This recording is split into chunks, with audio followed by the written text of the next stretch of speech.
요즘에 나라 위해서 아마 기도하시는 이곳에 많은 분들이 이 뉴스 보고 또 세상 돌아가는 거 보면은 아마 죽었던 자아가 벌떡벌떡 살아날 만한 그런 황당한 일들을 많이 보고 있습니다. 그래서 우리가 해야 할 일이 참 많죠.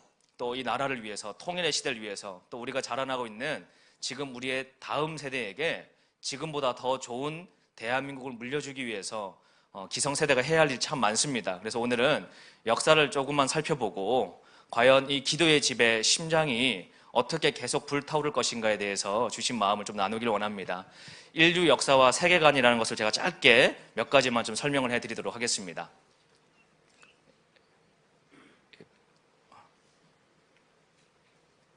예. 한 장, 예, 좀 넘겨주십시오. 한 장. 예. 다음 페이지요.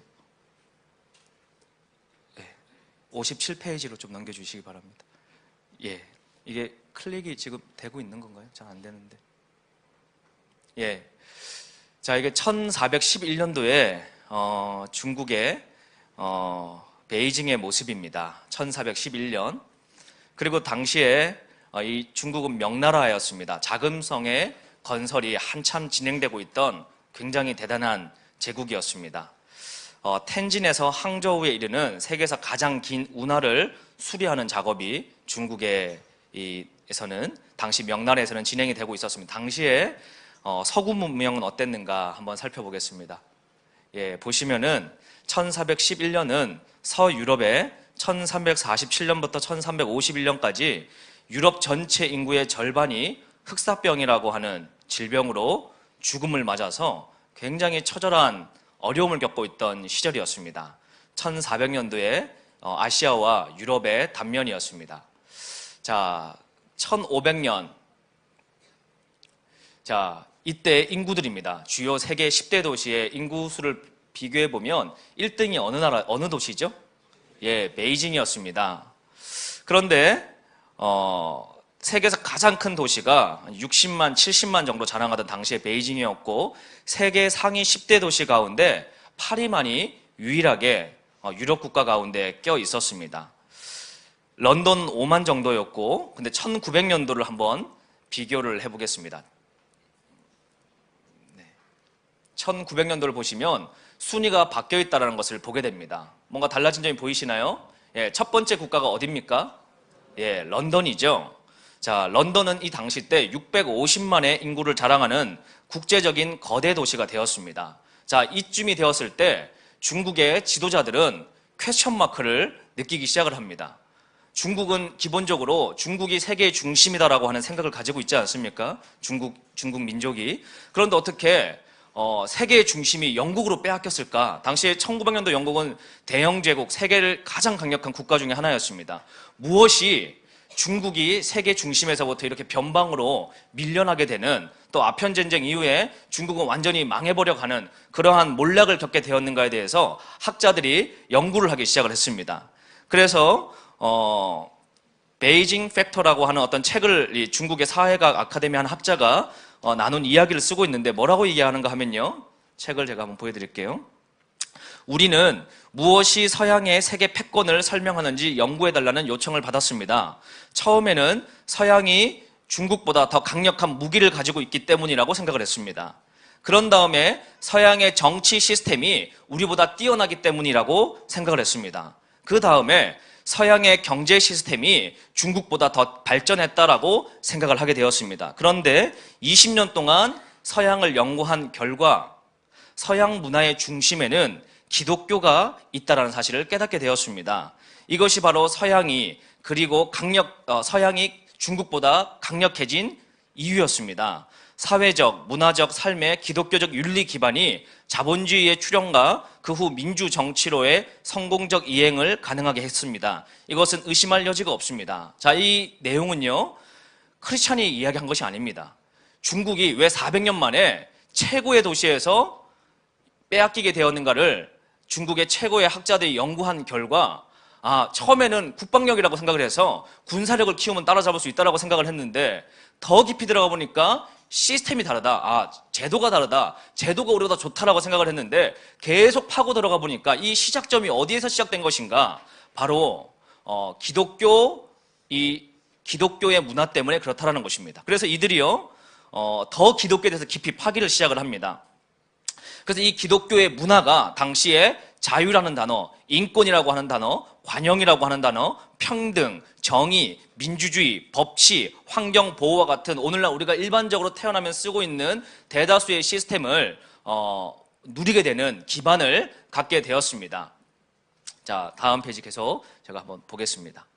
자, 그러면 또 한번 보게 되면요, 막스 웨버라고 하는 사람이 당시에 대표적인 학자였는데 1904년에요. 이 베버가 미국의 만국 박람회에 가게 됩니다. 당시에 영국은 세계 최고의 선진국이었고 미국은 따라가고 있던 국가였습니다. 그렇죠? 그런데 이 막스 베버가 미국에서 뭔가 큰 박람회 한다고 초청을 받아가지고 뭐 어느 정도 하고 있나, 뭐 해봐야 지들이 세워진 국가가 얼마 안 됐으니까 뭐 얼마나 발전했겠나라고 생각을 하고 이 미국의 만국 박람회에 가게 되었는데 굉장히 큰 충격을 막스 베버가 갖게 됩니다. 80헥타르, 우리로 치면 24만 평입니다. 24만 평의 미국의 공원을 만들어 놓고 그 넓은 땅에 미국의 자본주의가 자랑하는 모든 것들을 발 디딜 틈 없이 빼곡하게 세워놓은 것을 보게 된 것이죠. 그리고 미국의 기업가 정신의 대표라고 당시에 할 수 있는 토마스 에디슨도 그 현장에 있었고, 또 이 세인트 루이스는 전화에서부터 영화에 이르기까지 근대 기술의 경이로움으로 온 도시를 뒤덮고 있었습니다.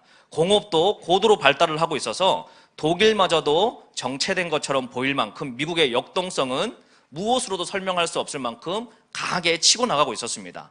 자, 이 막스 베버가 과연 무엇이 이렇게 앞서가는 미국을 만들었는가, 그 심장에 DNA를 찾고 있었던 것입니다. 이 사람은 여행을 하면서 중국도 왜 영국이 세계의 가장 선진국가가 되었는가에 대한 근본적 DNA, 셈을 찾고자 했던 것이죠. 어디서부터 이 시작점이 되었는가? 자, 기차를 타고 세인트 루이스 쪽으로 약 150km 떨어져 있는 세인트 제임스라고 하는 마을을 지날 때 그 마을에 있는 다양한 교회와 예배당의 수를 바라보며 막스 베버는 미국 중심이 이렇게 강하게 일어나는 원인을 발견하게 되었습니다. 바로 당시에 미국은 도시마다 십자가가 세워지고 그 도시에 십자가가 세워진 교회마다 강력하게 기도하고 눈물로 기도의 재단을 쌓고 있던 기도의 사람들이 온 동네마다 가득 차 있었습니다. 그는 국가로 자신의 본국으로 귀국한 이후에 자신의 집으로 돌아와서 바로 그 유명한 프로테스탄트 윤리와 자본주의 정신이라고 하는 책을 2부를 쓰기 시작을 했습니다. 바로 미국의 가장 강력한 정신은 기독 예배, 다시 말하면 기도하는 세대들이 있었다라는 것을 근본적으로 발견하게 된 것이었습니다. 예. 그래서 우리가 잘 안 보신 분도 많으시겠지만 어쨌든 이 책을 그 이후에 쓰게 되었습니다. 서양의 경제적 활기는 종교개혁의 열매다. 그 중심은 말씀과 또 만인 제사장이라고 하는 사상과 윤리, 도덕, 그리고 이것이 사회적인 덕목으로는 이렇게 펼쳐져서 이것이 열매로 사회에 드러나기 시작을 한 것이죠. 예, 클릭을 한 번만 해주시겠어요? 잘 작동이 안 되네요. 예, 그래 쭉쭉쭉 클릭해 주십시오. 다 나오도록. 이것이 지금 여러분 2017년도 우리가 볼 때는 너무 당연하죠. 우리나라 여러분 글자를 못 읽는 사람이 몇 프로나 되겠습니까? 웬만하면 다 읽습니다. 언론, 출판, 요즘에 누구나 다 할 수 있죠. SNS를 통해 가지고 평등사회, 민주사회, 과학기술사회, 자본주의사회, 이 모든 것이 여러분 100년, 150년만 전만 하더라도 모든 국가가 누릴 만한 보편타당한 가치가 아니었습니다. 그 시작은 기도라는 곳에서부터 시작되었다는 것입니다. 자, 대한민국은 어땠는가 한번 살펴볼까요? 예, 다음 페이지 한번 넘어가 보겠습니다. 예, 다음 페이지 넘겨주세요. 1904년도 대한민국의 상황을 한번 살펴보겠습니다. 페이지 넘겨주십시오. 예, 이 서울 모습인데요. 자, 이 세인트 루이스 모습과 조선의 모습을 한번 비교해 보시기 바랍니다. 얼마나 우리나라가 여러분 100년 전에 가난한 나라였는지요. 이 서울의 수도인데 이 한성이 동네마다 여러분 똥이 온 이 길바닥에 널려 있어가지고 선교사들이 와가지고 이야기들을 읽어보면 오늘 똥을 몇 번 밟았다. 이런 이야기가 실제 선교 편지에 얼마나 조선이 더럽고 지저분한 나라인지 이거는 뭐 선교하기 전에 똥 밟다가 죽겠다. 똥독을 옮아가지고. 그래서 굉장히 심각하게 지저분한 나라였습니다. 여러분 20년, 30년, 40년이 지나도 전혀 이 나라가 좋아질 기미가 없었습니다. 그래서 당시에 대한민국의 국가설 3위가 미국에 갔는데 그 편지를 보니까 그 이제 국무장관이 한국에 우리 국무장관 정도 되는 분이 오셔가지고 왔는데 굉장히 한국의 조선에서 온 이 국무장관이 한국의 2인자답게 영어를 굉장히 잘했다. 충격을 받았다. 어떻게 조선에 이렇게 영어를 잘하는 사람이 있는가. 그런데 무슨 말을 하는지 하나도 기억이 나지 않는다. 왜 그런가 했더니 이가 하도 많이 튀어나와가지고 이를 잡느라 이 조선에서 온 여러분 넘버 2, 넘버 3가 이를 달고 다닐 만큼. 그리고 두 번째로는 태어나서 양치를 한 번도 안 했는지 그 입냄새 때문에 거의 기절할 뻔했다. 이런 얘기를 이 공식 문서에 남겨질 만큼 이 나라가 힘든 나라였습니다. 자, 한 번 더 클릭해 주세요. 영국도 뭐 대단한 나라였죠. 자, 다음 페이지 한번 보겠습니다. 그냥 조금만 스탑해 주십시오. 한번 보세요. 이게 조선의 당시에 동그라미 쳐져 있는 게 다 똥들입니다. 사람 똥, 말똥, 뭐 소똥 이런 것들. 그러니 여러분 이거 피해 다니려고 그러면은 이거 뭐 거의 뭐 지뢰밭이에요. 이게 여러분 서울 중심부가 이 정도였습니다. 서울 중심부가 왕이 사는 집 바로 앞마당이 똥밭이었습니다.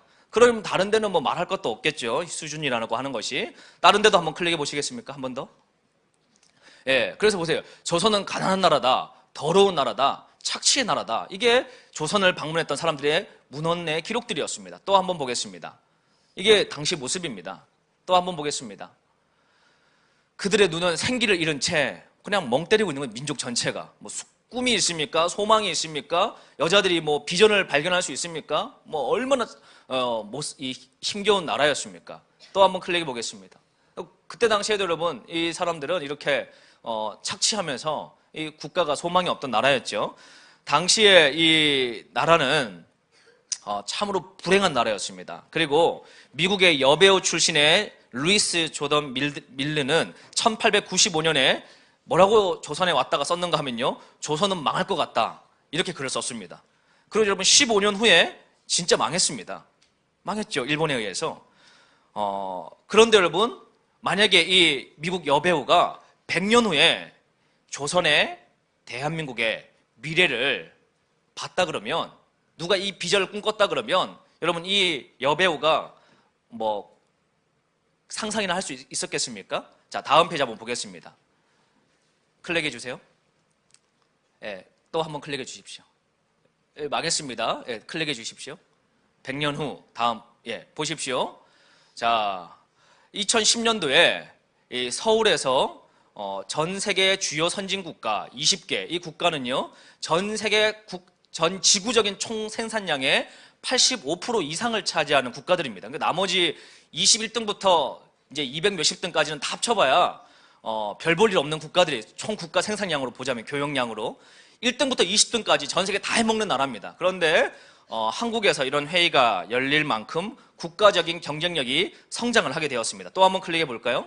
그런데 그 뒤에 중심에는 바로 온 도시마다 세워져 있던 기도하는 십자가들이 있었다는 것입니다. 200년 전에도 영국의 중심은 십자가였고 100년 전에도 미국의 발달의 근본은 십자가였습니다. 그리고 100년 후 오늘날에도 세계에서 가장 급진적으로 성장했던 국가의 이면에는 기도하는 교회가 버티고 있었다는 것입니다. 그런데 왜 그렇게 대단한 국가들이, 영국도 망했고 프랑스도 망했고 종교개혁 500주년인 독일도 망해가고 있고 우리에게 그렇게 어마어마한 선교사를 보냈던 미국도 영적으로 암세포가 걸려서 병들어가고 있고 또 세계 선교 마무리해야 될 대한민국도 왜 이렇게 정신을 못 차리고 병들어가고 있는가? 원인은, 자, 다음 페이지 한번 보겠습니다. 자, 보시면요, 유럽 사회가 또 대한민국이, 미국이 강해졌던 이유는요, 핵심이, 근원이, 심장을 뛰게 하는 국가 산업 성장의 근본이 교회였습니다. 그렇죠? 그럼 교회 안에서는 이 질서가 나오기 시작을 합니다. 사상이 바뀌기 시작을 합니다. 가치 체계가 잡히기 시작을 합니다. 하나님이 주시는 정확한, 명확한 가치 기준들을 배우게 되죠. 그래서 사회는 발달을 하게 되어 있습니다. 그런데 오늘날의 유럽 사회는요, 교회가 그들의 가치 판단의 기준일까요? 그렇지 않습니다. 인본주의, 이성이 그들의 중심을 장악을 하고 있는 것입니다. 자, 그래서 경험주의 철학자 가운데 이 급진적인 데이비드 휴미라고 하는 사람이 그런 감각주의에 대해서 이야기를 하기 시작을 하면서 바로 서구의 근본, 핵심의 심장의 근원지인 기독교를 빼버리고 인간을 집어넣기 시작을 합니다. 너가 느끼는 것, 너가 평가되는 것, 너가 가치 있다고 느끼는 걸 따라가라. 이건 무엇입니까? 에덴 동산을 파괴했던 선악과를, 가치 판단의 기준이 하나님이 아니라 너가 되어라라고 얘기했던 그 선악과를요, 유럽의 심장 중심에다가 DNA를 이식시킨 것입니다. 그리고 사람들은 그것이 그럴듯하고 보암직도 했고 먹음직도 했기 때문에 유럽 사회 전체가 십자가를 빼버리고 그 제2의 선악과를 유럽 심장 중심에 이식을 시켰습니다. 자, 그 결과 유럽이 어떻게 되었습니까? 뭐 말하지 않아도 지금 여러분 유럽은 유럽 전체 국가 총생산, 유럽 전체 총생산량이요 한중일보다 작다라는 거 아십니까? 유럽 전체가 한중일보다도 경제 규모가 작습니다. 쟤들은 어떻게 버티고 있느냐? 다 같이 망하고 있는데 똘똘 뭉쳐가지고 서로 안 망하려고 발버둥 치다가 그리스 망하고 또 영국하고 독일하고 왜 망하는데 우리는 좀 아직 살만한데 같이 죽자 그러냐? 나는 발 떨어져 이래서 영국은 탈퇴하겠다 그러고 독일은 야 그래도 의리가 있지 같이 죽자 이러면서 또 발목 잡고 있고 이러면서 서로 망하고 있는 겁니다. 같은 이 전체 영역 안에서. 자, 그 원인이 뭐냐? 다른 데 있지 않습니다. 십자가를 그 민족의 중심에 두고 살았던 그들이요, 인본주의, 사람들 보기에 다 그럴듯하죠. 들어보기에는 그럴듯해 보이죠. 그러나 하나님 말씀에 어긋난 것들을 국가가 이식받았을 때 그 국가는 망합니다. 한 가정이 그것을 받아들였을 때 가정은 망합니다. 민족이 그것을 받아들였을 때 민족은 망합니다. 이게 역사의 결론입니다. 믿지 않는 공산주의 중국의 연구원들이 내린 결론입니다. 사회가 성장하는 핵심은 복음이다. 이게 이미 증명되어진 결론이죠. 자, 그런데 자, 다음 페이지 한번 넘어가 보겠습니다. 예, 또 한번 클릭해 주세요. 예, 그냥 쭉쭉쭉 넘어가겠습니다. 예, 도덕법칙, 자연법칙 쭉쭉쭉 넘어가 보겠습니다. 이거 제가 시간이 많지가 않아서. 자, 사실이냐 가치냐 이 판단을 우리는 내려야 되는데 우리가 원래 기독교 이 신앙이 강해지면요, 사실 가치가 아니라 하나님의 말씀이 가치 판단의 기준이 됩니다. 그런데 이것이 인본주의가 들어오기 시작을 하면 다음 번 한번 클릭해 보세요. 예, 또 한번 클릭해 보겠습니다. 자, 이 개념들이요 모호해지기 시작을 하면서 인본주의가 이 층을 파고 들어오기 시작을 합니다. 그러면 어떠한 열매가 맺히기 시작을 하는가? 다음 페이지 한번 보겠습니다. 자, 그 다음 페이지요. 그 다음, 예. 자, 한번 보세요, 여러분. 이 사람의 셔츠가 빨간색이다. 이거 여러분 가치 문제입니까? 사실 문제입니까? 이 사실이죠. 또 한번 보겠습니다. 빨간색은 최고의 색깔이다. 이거 여러분 사실이에요, 가치예요? 가치 문제죠. 또 한번 보겠습니다. 2 더하기 2는 4. 가치, 이 사실이죠. 자, 또 한번 보겠습니다. 에버랜드가 롯데월드보다 재밌다. 이거는 여러분, 예, 가치 문제죠. 자, 또 한번 보겠습니다. 하나님은 존재한다. 사실일까요? 가치일까요? 예, 여러분들은 신앙교육이 잘 되셔가지고 사실이라고 믿는데요, 한국에 교회를 다닌다라고 하는 다음 세대를 대상으로 하나님은 존재한다라는 문제를 청소년들한테 이 설문조사를 돌렸는데 몇 프로가 75%가 이거는 가치 문제라고 얘기를 했습니다. 하나님은 존재한다. 자, 또 클릭해 보세요. 혼전 성관계는 잘못된 것이다. 사실이죠. 하나님 주신 기준 아닙니까? 그런데 오늘날 여러분 믿는 아이들 가운데 99%가 이것은 가치의 문제다라고 얘기를 했습니다. 그럼 무슨 얘기죠? 해도 되고 안 해도 된다. 믿어도 되고 안 믿어도 된다. 순종해도 되고 안 해도 된다. 그 가치 기준이 누가 됩니까? 본인이 되는 것입니다. 본인 보기에 옳을 대로 따라가는 것입니다. 이러한 애들이 많아지면 어떻게 됩니까? 그 시대의 문화가 됩니다. 그 시대의 사상이 됩니다. 그 시대를 덮는 국가관이 됩니다. 오늘 대한민국이 그렇게 된 것이죠. 자, 다음 페이지 한번 넘어가 보겠습니다. 그 다음 페이지요. 예, 쭉쭉쭉 넘어가 보겠습니다. 자, 그 다음 페이지 쭉쭉쭉 넘어가겠습니다. 예, 예, 보세요, 여러분. 이 분이 로마 제국의 이 흥망에 대해서 글을 썼는데 로마가 망하기 직전에 나타난 5가지 특징에 대해서 썼습니다. 첫 번째, 한번 읽어보겠습니다. 뭐죠? 사치. 두 번째, 세 번째, 네 번째, 다섯 번째. 자, 여러분, 대한민국의 지금 오늘 이 상황을 비춰보면 5개 가운데 몇 가지가 해당이 됩니까? 다 해당되죠? 그럼 뭘 얘기하고 있는가? 지금 대한민국은 100년 전에 망하기 직전의 상황하고 똑같은 위기 가운데 있다는 것을 얘기하고 있습니다. 왜 이렇게 되었는가? 왜 그렇게 되겠습니까? 바로 이 세상의 중심에 십자가가 아니라 인본주의, 세속주의, 하나님을 대적하는 문화가 우리의 다음 세대와 이 시대의 사고 판단의 중심 안에 들어와 있다는 것입니다. 믿건 안 믿건 이 집단을 사고하고 있는 영들이 사상이 그렇다는 것이죠. 자, 71페이지 끝 페이지로 한번 넘어가 보겠습니다. 쭉쭉쭉 자, 이 보세요, 여러분. 한 20년 전인가요? 미국의 연방청사 건물인데요. 이 트럭에 폭탄을 가득 싣고 연방청사의 테러가 90 몇 년도에 일어났었습니다. 한번 클릭해 보겠습니다. 이 테러가 터져가지고 클릭해 주세요. 자, 이 폭탄 테러가 있어가지고 많은 분들이 죽었어요. 그리고 그 연방청사 앞에 있던 소나무가 나무가 완전히 불타버렸습니다. 자, 그 전으로 넘어가야 되는데, 이제 한번 보세요, 여러분. 이 나무가 완전히 불타버렸습니다. 이 폭탄 테러 때문에. 이 나무가 과연 다시 재생될 가능성이 있어 보입니까? 없어 보입니까? 별로 불타버렸으니까. 그런데 몇 년이 지나서 다시 한번 보겠습니다. 마지막 페이지 클릭해 주십시오. 나무가 이렇게 완전히 복원이 되었습니다.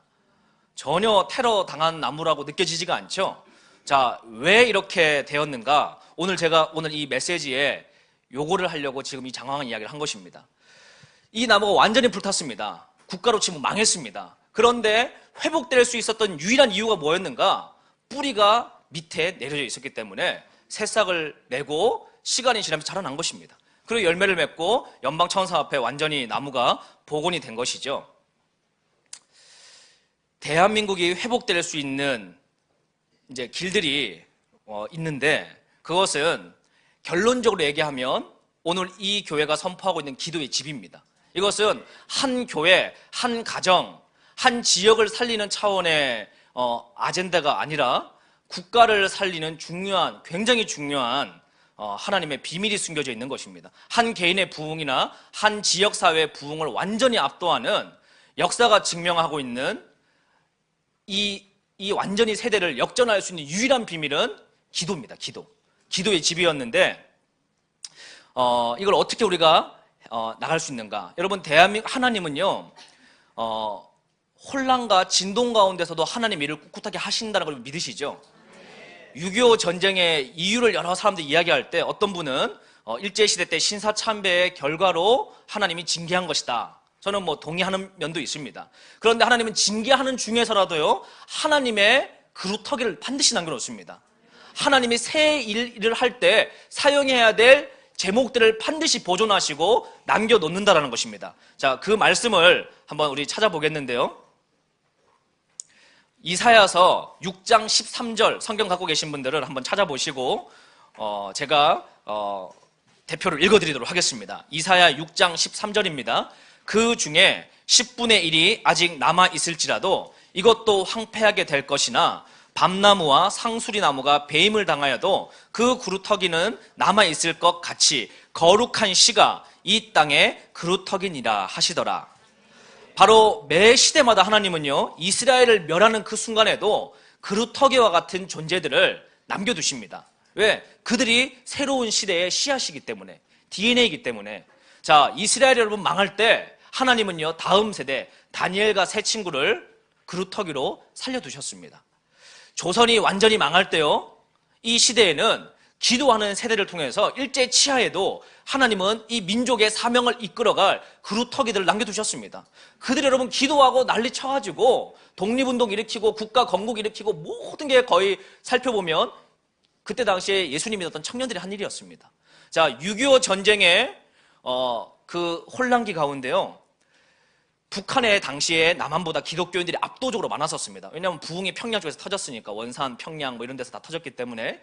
그런데 여러분, 6.25 전쟁이 빵 터지니까 전쟁의 혼동기 가운데 북한에서도 남한으로 막 내려왔고요, 남한에서도 북한으로 올라가는 일이 있었습니다. 저는 요즘에도 좀 그런 일이 다시 있었으면 하는 생각이 있어요. 북한 좋은 분들은 빨리 북한으로 가셔서 사시고, 남한이 좋은 분들은 빨리 남한으로 사셔서 끼리끼리 모이면 서로 싸우지 않고 좋을 텐데 자꾸 서로 다른 데서 남한에서 북한 좋다고 하니까 서로 피곤하고, 또 이게 얼마나 어렵습니까? 6.25 전쟁 가운데요, 그런 일이 있었습니다. 정말 막 치고받고 싸웠습니다. 남한 안에서도 북한 안에서도. 그런데 전쟁이 빵 터지니까 이제 어떻게 됐습니까? 잘 됐다. 같은 세력끼리 뭉치자 해서 북한에서 여러분 무려 몇 명이 내려왔는지 아세요, 여러분? 전쟁 기간 가운데 뭐 문헌들마다 통계는 다른데 대충 이렇게 보니까 120만이 내려왔습니다.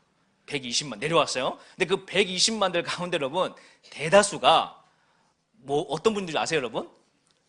기독교인들이었어요. 기독교인들. 땅 팔고 집 팔고 다 팔고 전쟁통에 복음 하나 지키려고 십자가 생활, 믿음 생활 한번 해보겠다. 남한에 와서 그 정신 하나 가지고 여러분 다 포기하고 전쟁 가운데 남한으로 내려왔습니다. 그리고 그 전쟁의 폭탄 가운데 북한이 좋다고 올라가신 분도 계셨습니다. 10만 명. 거의 다 돌아가셨죠. 대접 못 받고. 그런데 그들이 이 남한 땅에 와서 120만들 가운데 어떤 학자는 가장 소수적으로 보는 학자는 10만 명, 아주 뜨거운 기독교인들이요. 또 좀 크게 보는 학자들은 한 20만까지 보는 것 같습니다. 하여튼 10만에서 20만 정도가 평양 대부흥의 후손들, 그 부흥을 직접 경험했던 뜨거운 경험했던 세대들이요. 내려오기 시작을 합니다. 그 와서 뭘 했겠습니까, 여러분? 교회 세우죠. 그게 여러분 대한민국 역사의 시작입니다. 대한민국 역사의 시작이에요. 그게 오늘 우리가 얘기하는 강북에 있는 당시에 강남은 논밭이었으니까 강북에 있던 지금 기라성 같은 교회들이 다 그때 세워진 것입니다. 자, 그것과 함께 대한민국은 DNA가 회복되었습니다.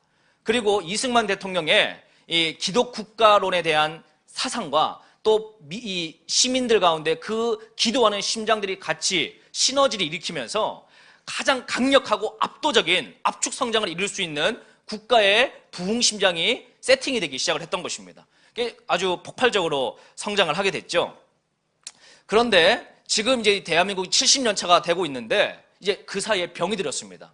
대한민국 전체에 암세포가 너무 많이 퍼져가지고 하나님이 보시거나 우리가 그냥 봐도 대한민국 이대로 놔둬가지고는 죽도 안 되고 밥도 안 될 판인 것입니다. 뭐 모든 데가 암세포가 퍼져 있으니까 이거 뭐 항암 치료를 해가지고 답이 안 나올 만큼 대한민국 지금 병들어 버렸습니다. 그럼 뭐 어떻게 해야 되느냐? 새롭게 하나님이 한번 싹 다 청소를 하고 심장을 부팅을 새로 한번 해야 되겠죠. 심장을 새롭게 한번 클릭을 해야 되지 않겠습니까? 그런데 이러한 이 대한민국의 영적 뿌리를 새롭게 시작을 하는데 그 시작은 어디서부터 시작될 수밖에 없느냐? 역사가 증명하고 성경이 증명하는 것은 바로 기도의 집이라는 것입니다.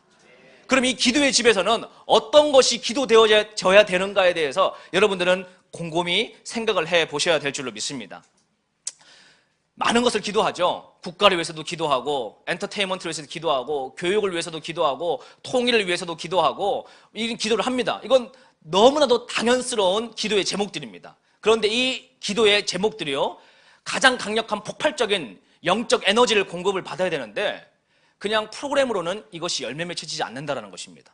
그냥 몇몇의 헌신만으로 절대 이 기도의 심장은 돌아가지 않는다는 것이죠. 오늘 제가 결론적으로 이 이야기를 여러분들에게 나누고자 해서 오늘 이 장황한 이야기를 지금 끌고 온 것입니다. 저는 8년 동안 사역을 했습니다. 사역에 또 인생의 경륜이 많으신 분들이 볼 때는 굉장히 짧은 시간일 수 있고 또 20대, 30대를 살아간 제 개인의 인생으로 볼 때는 인생의 굉장히 긴 중요한 시기였다라고도 생각을 할 수 있습니다. 20대 후반부터 30대 중반까지의 시간을 전임 사역자로 독특하게 하나님 부르셔서 사역을 하게 되었습니다. 그리고 열심히 사역을 했습니다. 그리고 최선을 다해서 제가 할 수 있는 선에서 열심히 했습니다. 그리고 참 놀라운 열매들을 제가 많이 보게 되었습니다. 그리고 지난주에도 애들 데리고 국토대장정 하느라고 최선을 다했고 또 오늘도 지금 이 밤에 오산기도원에 50몇 명 청년들 가서 오늘부터 내일까지 또 1박 2일 수련회를 하고 또 다음 주에 60명 데리고 또 다른 데 가서 3박 4일 동안 또 복음 캠프하고 또 그 다음 주에 라스트너나 하고 또 끝나고 나면 또 계속 이것저것 하면서 뭐 위인전도 만들고 있고 기도회도 하고 있고 애들 훈련도 시키고 있고 또 뭐 학교도 할 수 있는 교재들도 만들고 있고 또 뭐 여러 하여튼 벌려놓은 일들이 굉장히 많습니다. 거기다가 또 셋째까지 이제 좀 있으면 태어난다고 막 쉴 새 없이 아기들이 자라나는 것을 보고 있습니다. 거기다가 또 9월에서 10월에 출간할 책 쓰느라고 또 책도 쓰고 있습니다. 이런 다양한 일들을 하고 있는데 이 나라를 바라볼 때 필요해서 하는 거죠. 아무도 안 하니까 나라도 해야겠다라는 마음 갖고 하는 것입니다. 그런데 4일 전이었습니다. 4일 전에 새벽에 잠을 자고 있었는데 꿈을 꿨습니다. 참 오랜만에. 꿈 얘기해서 좀 죄송한데 꿈을 꿨는데 꿈에서 저는 설교를 하고 있었습니다. 꿈속에서 막 설교를 하고 있는데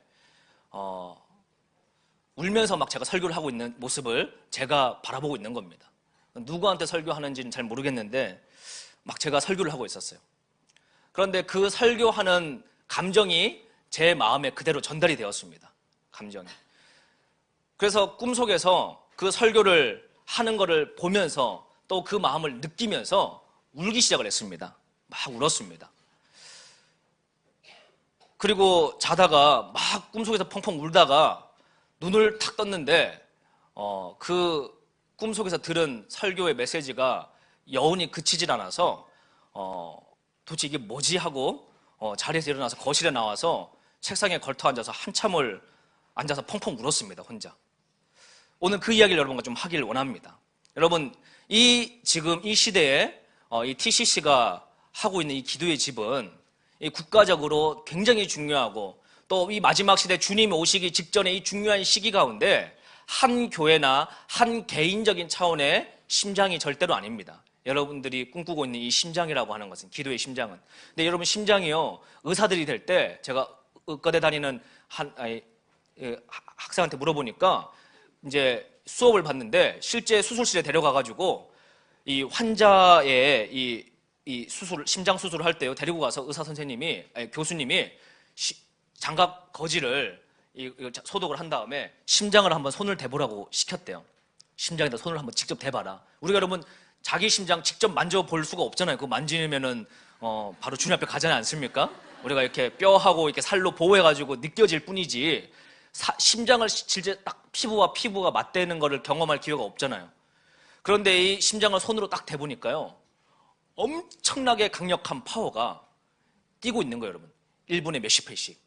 어마어마하게 강력한 파워가 쉬지 않고 멈추지 않고 24시간 뛰는 겁니다. 이 심장이요. 그런데 오늘 이 기도의 집이 주님 오실 때까지 병들지 않고 강력한 깨끗한 그 영적 샘을 터뜨려야 되는데, 제가 뉴질랜드를 가보니까 뉴질랜드의 샘의 근원을 제가 가보게 되었습니다. 집회가 끝나고 구경을 시켜주셔가지고 가보니까 조그만한 구멍에서 스프링인데 물이 톤 단위로 솟구치는데요, 이게 뉴질랜드 전체를 먹이는 강을 이루고 있었습니다. 그런데 여러분, 그 샘이 구멍이 막힌다. 그러면 여러분, 그 뉴질랜드 어떻게 되겠습니까? 며칠은 괜찮죠. 그동안 나온 물들이 있으니까. 그런데 시간이 지나면 아마 그 강은 병들고 썩어버릴 것입니다. 그와 마찬가지로 이 기도의 심장이요, 계속적으로 주님 안에서 강력한 깨끗하고 뜨거운 이 생기를, 영적 스프링을 뿜어내야지만 이 사회 전체로 회복이 될 텐데, 이걸 계속 유지할 수 있는 것은 무엇인가 제가 생각을 해볼 때 다양한 것이 있겠지만, 저는 제 꿈속에서 받았던 메시지가 그 중에 하나의 키라고 생각을 하게 되었습니다. 제가 무슨 설교를 하고 있었는가 하면요, 울면서 이렇게 얘기하고 있었습니다. 예수님 한 분이면 충분하지 않는가, 이 얘기를 하고 있었습니다. 예수님 한 분이면 충분하지 않는가. 너무 당연한 이야기죠. 너무 당연한 이야기인데 8년 전에 제가 강대상에서 처음 설교할 때랑 8년이 지난 지금 제가 설교할 때랑 8년 전에 예수님을 더 사랑했는가 아니면 지금 예수님을 더 사랑하는가를 제 스스로에게 그날 새벽에 조용히 질문해 볼 때 지금 더 사랑하고 있다라고 고백할 자신이 없었습니다. 마음을 딱 열어가지고 보니까 예수님 분명히 사랑하는 마음 진심으로 있죠. 그런데 그 주변에 여러 가지 생각들이 붙어 있는 것을 보게 되었습니다. 그게 꼭 나쁜 건 아니었습니다. 국가를 살리기 위해서 고민하는 것들, 책을 쓰기 위해서 고민하는 흔적들, 다음 세대 살리려고 벌려놓은 일들, 기도의 집, 기도 운동하면서 해야 될 일들, 또 행정적으로 제가 해야 될 일들, 또 아기 셋 아빠로서 해야 될 일들, 이런 것들이 제 생각의 중심 가운데 다 이렇게 붙어 있는 것을 보게 되었습니다.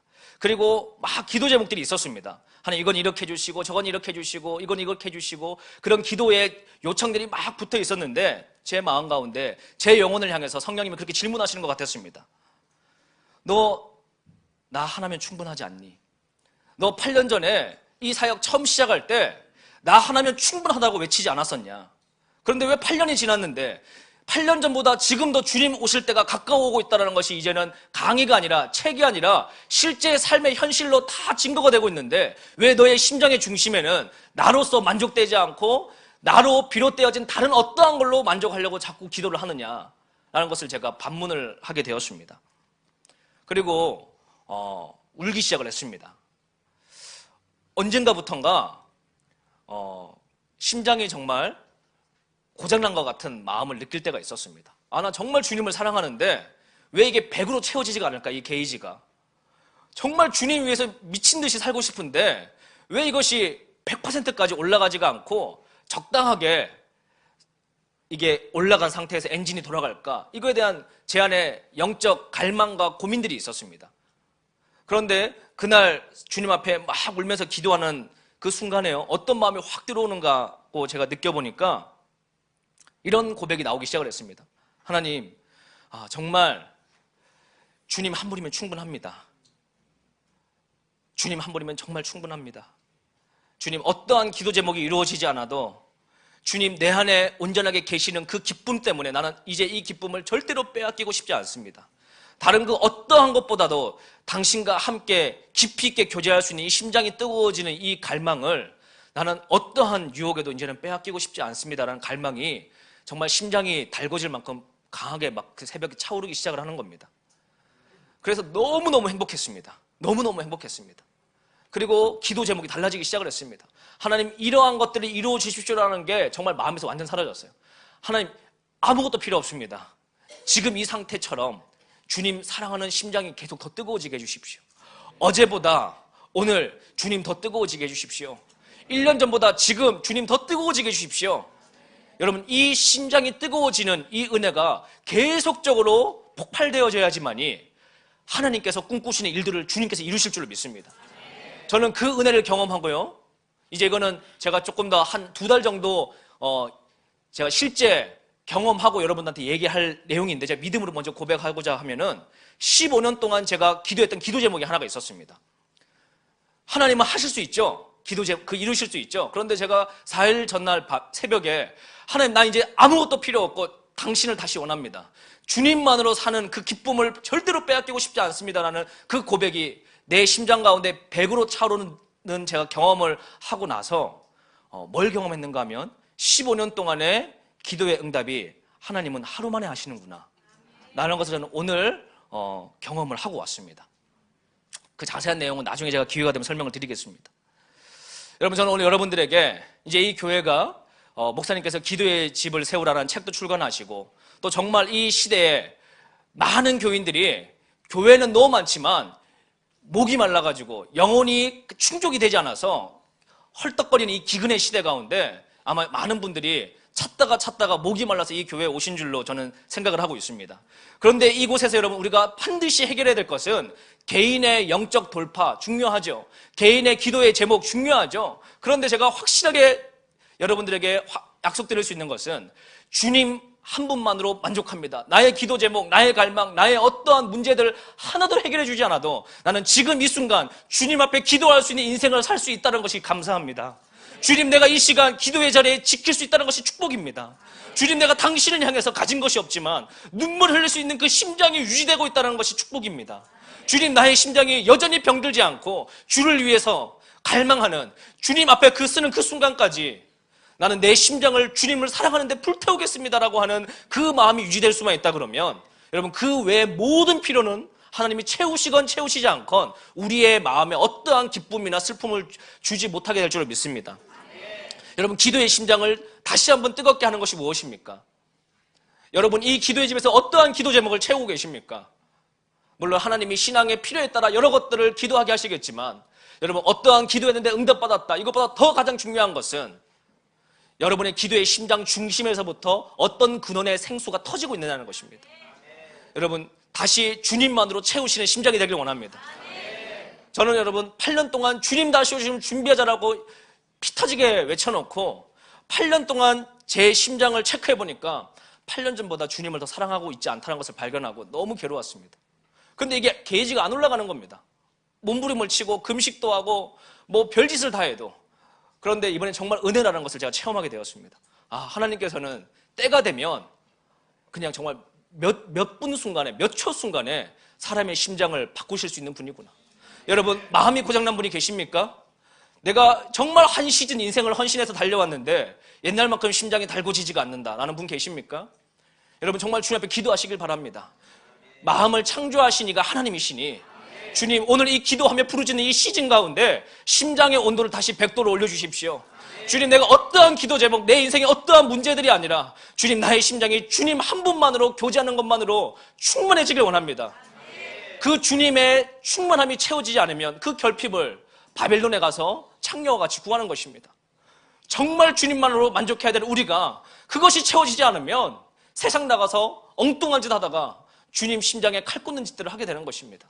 오늘 여러분, 이 마지막 시대 가운데 저와 여러분들, 특별히 이 TCC에 있는 기도의 집에 헌신된 여러분들이 주님 오시는 그 순간까지 우리가 해야 할 일이 너무 많습니다. 이 조국의 위기 가운데 끊이지 않고 여러분 치고 나가야 되는 엔진은 주님 한 분만으로 만족되어지는 그 원띵의 정신이 다시 회복되어지길 원합니다. 그래서 오늘 우리가 그렇게 좀 고백할 수 있기를 원합니다. 하나님 아버지, 우리가 정말 주님 한 분만으로 다시 만족되어지길 원합니다. 내 중심 가운데 예수 그리스도 한 분만으로 당신 앞에 기도할 수 있는 그 소망함이 있는 것만으로 내 영혼의 기쁨이 회복되어지길 원합니다. 여러분, 정말 우리가 세상 어떤 걸로도 주님이 계셔야 될 자리 채울 수 없지 않습니까? 우리가 인생을 사니까 필요들이 있죠.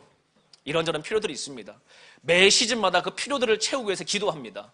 그 필요의 갈급함을 해결해달라고 주님에 부르짖습니다. 그런데 모든 필요가 다 채워져도 주님이 계셔야 될 자리에 주님이 충만하게 계시지 않으면 그 인생은 여러분 화려한 분재 같은 조화 같은 꽃이 되는 것입니다.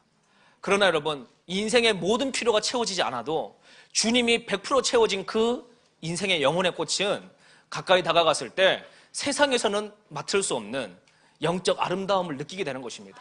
저는 제 마음에 꿈이 하나 생겼습니다. 이 시즌을 제가 겪으면서 하나님, 나 주님 앞에 섰을 때 어떠한 것도 필요 없습니다. 다시 주님 앞에 섰을 때 정말 뜨거운 100도씨에 주님만으로 채워지는 그 심장을 주님 앞에 서는 그 순간까지 유지하고 싶습니다. 그리고 오늘보다 내일 더 주님을 사랑하고 싶습니다. 지금이 내 인생에 가장 주님을 사랑하는 순간을 갱신하면서 살고 싶습니다.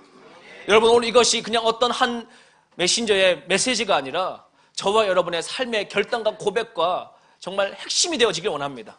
조국을 살리는 길, 여러분, 이 심장들이 세워지기 시작을 하면 하나님은 여러분을 각각 부르신 대로 그 엔진을 돌리셔서 교육계를 변화시킬 것이고 대한민국의 어느 영역을 바꾸실 것이고 비즈니스 영역을 바꿀 것이고 다 바꿀 것입니다. 그런데 여러분, 이 심장이 고장나면요, 다 바꾸려고 들어갔지만 못 바꾸고 거기에서 죽습니다.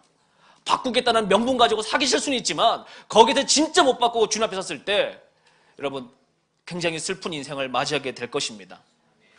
오늘 여러분들 그렇게 기도하길 원합니다. 하나님, 우리의 심장을 고쳐주시길 원합니다. 우리의 심장이 주님만으로 더 뜨거워지길 원합니다. 주님 한 분만으로 내 심장에 더 뜨거워진 하나님의 나라를 경험되어지길 원합니다. 오늘 우리 그렇게 한번 주여 3번 부르짖고 기도하실 때 오늘 제 마음에 그런 감동이 있는데요, 기도하시다가 주님, 정말 내 심장에 다시 뜨거운 불을 전달받기 원합니다. 내 마음에 고장난 이 심장이 다시 한번 이 마지막 주자로 버텨낼 수 있도록 주님 이 마음이 고침받기를 원합니다. 주님 이 심장에 새로운 기름 부음을 부어주십시오. 이 심장에 순결한 예수님의 피를 부어주십시오. 이 심장 내 영혼의 세포벽에 껴있던 모든 노폐물들을 주님 이 시간 기도할 때 제거하여 주시옵소서. 주님, 우리가 다시 주님만으로 만족하기를 원합니다. 주님만으로 살아가기를 원합니다. 주님, 우리가 어떠한 것도 구하지 않습니다. 당신 한 분이면 만족합니다. 주님, 오늘 이 시간 우리가 이 자리에 다른 곳에 있지 않고 기도하며 울 수 있는 은혜를 주신 것이 감사합니다. 주님, 다시 주님 앞에 나가기 원합니다. 주님 앞에 다시 그 긍휼을 구하기 원합니다. 주님, 이 민족을 살리시되 오늘 내 영혼의 병든 심장을 고쳐주시옵소서. 내 영혼의 문득병을 제거하여 주시옵소서. 주님이 심장이 더 뜨거워지는 주님의 심장 되게 하여 주시옵소서. 오늘은 그렇게 주여 3번 부르고 기도하겠습니다.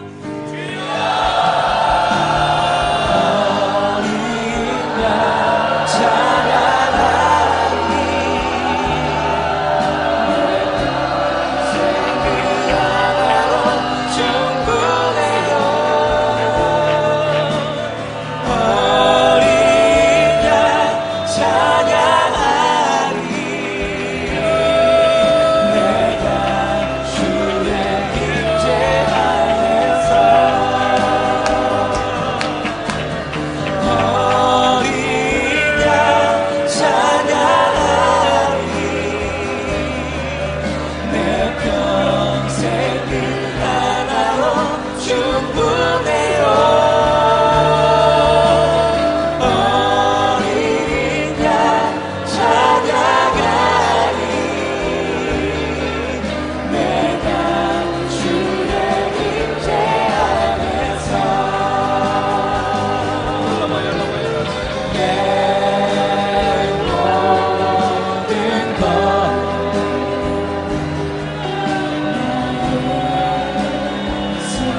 한 번 더 기도하기를 원하는데요, 오늘 여러분들께서 정말 잘 생각하시기에 주님, 정말 오늘 이 시즌 가운데 나의 심장 다시 한번 뜨거워지길 원합니다. 나의 심장이 다시 한번 더 거룩하고 정결해지길 원합니다. 주님, 내 심장 안에 껴있는 모든 노폐물들이 제거함받기 원합니다. 주님, 주님께서는 1초 만에라도 내 심령을 바꾸시는 능력 있는 분을 믿습니다. 그래서 오늘 여러분들 마음 가운데, 주님, 내가 이 시즌 가운데 내 심령의 더 뜨거움으로 심장의 100도씨의 주님을 향한 갈망이 회복되어지기 원합니다라고 하는 분들 계시면, 여러분 정말 내 마음에 지친 것들이, 내 심령 가운데 의무감으로 하고 있는 것들이, 내 마음 가운데 해야 하기 때문에 하고 있는 그런 심령들이 있다 그러면 좀 자리에 일어나셔가지고 기도하실 때 우리 함께 주변에 기도하는 분들, 또 우리 사역자들, 목사님들 함께 좀 기도하길 원합니다. 오늘 저는 이 방 가운데 4일 전에 나의 심령 가운데 병들어 있는 심령 가운데 사역 가운데 지쳐서 주님 앞에 주님 한 분 다시 왜 원합니다라고 갈망하던 그 어느 새벽에 주님 찾아오셔서 내 영혼을 정말 몇 분 만에 고쳐주신 그 주님의 역사하심이 오늘 이 방 가운데 우리 기도의 집 가운데 부어지길 원합니다. 주님, 우리의 마음도 정결해지길 원합니다. 우리의 마음 다시 그 참 마음으로 회복되어지기 원합니다. 주님, 한 분만으로 살고 있던 그 갈망들이 더 강력해지길 원합니다. 주님, 우리를 살려주시길 원합니다. 우리를 고쳐주시기 원합니다. 주님, 우리가 고침받아서 주님이 기도가 이 조국을 고치는 역사가 일어나기 원합니다. 썩어버린 조국 땅을 새롭게 하는 일, 주님, 기도하는 세대가 일어나는 것인데, 주여, 우리가 병들지 않게 하시고 주님, 이곳에서부터 거룩한 기도의 불들이 일어나게 하여 주십시오. 오늘 그렇게 한번 주여 읽고 우리 다 같이 기도하도록 하겠습니다. 주여,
네, 우리 찬양으로 한 번 더 주님 올려드리기 원합니다. 오늘 이 찬양에 여러분 고백을 하실 때 그냥 늘 기도의 집에서 울려 퍼지는 찬양이라고 생각하지 마시고 주님 정말 이 찬양의 고백이 내 심장의 고백이 되기 원합니다.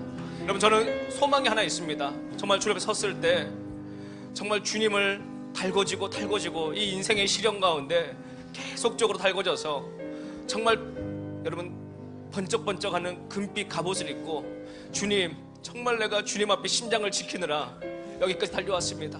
정말 주님께서 정말 뜨겁게 안아주시는 그 현장의 순간까지 이 부패하려고 하는 이 심장을 지켜내기를 원합니다. 여러분 우리가 마지막 때를 안다고 해서 이 심장 지킬 수 있느냐? 저를 바라보건대 저는 그렇지 않았습니다. 세상의 지식을 많이 알고 복음을 정확하게 알고 있으면 이 심장이 지켜지느냐? 그렇지 않았습니다. 그런데 하나님 앞에 계속적으로 갈망하는 가운데 주님께서 주님의 때가 되면 이 심장을 한순간에도 다시 여러분 세팅하고 고치실 수 있다고 저는 확실하게 경험했고 믿습니다. 오늘 이 방 가운데 주님 나는 이렇게 지쳤습니다. 이러한 것들로 어려움이 있습니다. 이러한 기도 제목 이루어 주셔야 되겠습니다 라고 하는 수많은 기도들이 있지만 아멘 주님 이 모든 것이 이루어지지 않아도 나는 오늘 이 밤에 당신이 계심으로 나의 기쁨이 폭발하겠습니다. 주님 내가 다시 한번 주님 앞에 눈물의 샘이 회복되어짐으로 주님 나의 영의 심장이 회복될 것입니다. 주님 내가 어떠한 희생과 헌신을 요구받더라도 주님 나는 주님 앞에 그 순간까지 나의 기도의 심장을 지켜내겠습니다. 주님 나의 심장이 더 깨끗해지게 하여 주십시오. 나의 심장이 세속화되지 않게 하여 주십시오. 나의 심장의 문득병을 제거해 주십시오. 오늘 그렇게 갈망하는 분이 계시다 그러면 오늘 이 찬양을 부르시고 앞으로 나오시면 우리 함께 좀 뜨겁게 기도해서 오늘 이 병든 심장이 다시 회복되어지길 원합니다. 뜨거운 심장이 전달되어지길 원합니다. 오늘 그러한 마음으로 이 찬양 한번 주에 올려드리도록 하겠습니다.